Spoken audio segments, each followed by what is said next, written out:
Ladies and gentlemen, welcome back to another broadcast of The Weekly with me, Neff.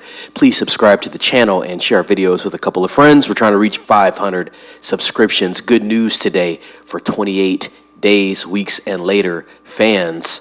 Danny Boyle to direct third 28 years later movie. We already have a trailer for Danny Boyle's 28 years later. The film shot on an iPhone 15. By the way, I've talked about that. It's not in its entirety. I think there's certain scenes they have shot with an iPhone 15, but I do think they are using, standard cameras in other scenes. Although I do think the implementation of shooting with an iPhone 15 is going to be very cool. It's going to make the film feel more gristled down, realistic, and visceral. So I do like that they are taking that approach. It's going to have that vibe, as we call it. And I've talked about this movie multiple times. Let's continue. And releasing in June is the first chapter of a trilogy penned by Alex Garland. 28 years later stars Jodie Comer, Ralph Fiennes, Charlie Hunnam, and also Aaron Taylor Johnson. Nia DaCosta has also wrapped production on the follow-up titled 28 Years Later, The Bone Temple. That's going to be coming out in January of 2026, I believe. I reported on that as well, so be looking out for that. Boyle is telling Empire that he's going to be directing the trilogy capper, but that it won't be shot until audiences respond to the first film. Judging by the record-breaking reaction to the trailer, I don't believe Boyle/Garland will have much of a problem completing their trilogy.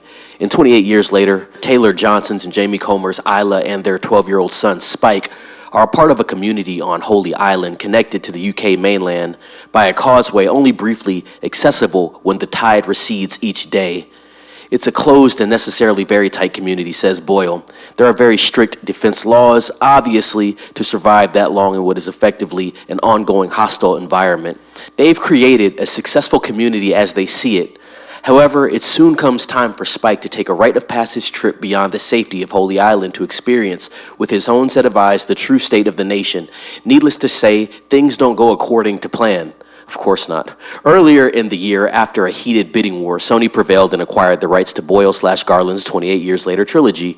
It was a hot package, and quite a few studios were in the running for the rights, including Warner Brothers. That would have been a good place for it. Sony will finally be producing and distributing all three films.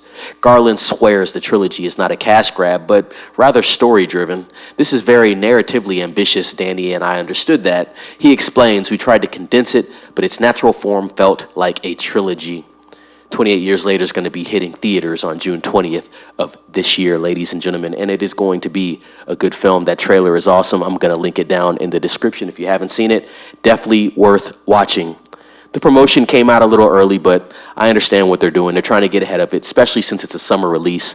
I would have liked to see this film in the fall, but it is what it is. We're going to get The Bone Temple in January, so it does make sense that this first film in this trilogy of 28 Years Later drops in June. With that being said, let me know what you think about this. I'm glad Danny Boyle is coming back for the trilogy. I've talked about that being one thing that throws me off about the 28 days, weeks, years later franchise at this point is the fact that they can't keep Danny Boyle on. You get the first film, very good film, then they switch directors. Not necessarily that the second film or follow-up is bad, but just not the same feel. And then they go back to the guy that did it. So just very interesting that they're doing that once again. It would have been nice to see Danny Boyle do all three films. Obviously, scheduling conflicts could be a reason why you do see this separation with Danny Boyle directing one film and then not directing the other. Or maybe they could say we want to give somebody else a shot at this and see what they can do with it. But overall, I'm glad he's back for at least 2 of the 3 films that we're going to be getting. Very exciting news. Ladies and gentlemen, please like this video if you did. Comment down below what you think about this. Are you excited for 28 years later? Definitely want to know what you think about that. Share this video with a couple of friends and colleagues. Let them know to subscribe as well and ring that bell for notifications. To our new subscribers, thank you for subscribing and sharing the word. To our old subscribers, the same message goes out to you. With that being said, it's Neff signing off. Be safe.